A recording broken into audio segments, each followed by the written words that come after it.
ఉరుమురిమి మంగళం మీద పడ్డట్టు అనే ఓ సామెత మనం విని ఉంటాం. ఈ మధ్య ఈ రోజుకి కొనసాగుతున్న ఒక సంక్షోభం, కొద్ది 4-5 రోజులుగా, వారం రోజులుగా కొనసాగుతున్న సంక్షోభం ఇండిగో ఫ్లైట్స్ సంక్షోభం. ఫ్లైట్స్ రద్దు అవడం, ఆ కథంతా మనందరికీ తెలిసిందే. ఆ సంక్షోభంలో చివరికి చుట్టూ తిరిగి టీడీపీ మెడకు చుట్టుకుంటుందా? టీడీపీని, తెలుగుదేశం పార్టీని కేంద్రం బీజేపీ టార్గెట్ చేయబోతుందా? బీజేపీకి అత్యంత నమ్మకస్తుడు, ఒక రకమైన అన్యోన్య సంబంధాలు ఉన్నవాడు, రిపబ్లిక్ టీవీ ఓనర్ అందామా, దాని చీఫ్ ఎడిటరు, ఓనర్ అన్నీ అర్నబ్ గోస్వామి.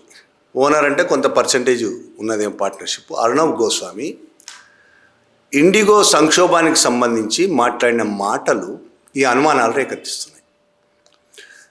నిజానికి అర్నబ్ గోస్వామి మాట్లాడిన మాటలకు, టీడీపీ వేసిన వేషాలకు సరిపోయింది. కానీ దానికంటే చాలా ఎక్కువ స్థాయిలో టీడీపీ మీద విరుచుకుపడడం అనేది కొన్ని అనుమానాలకు తావిస్తుంది.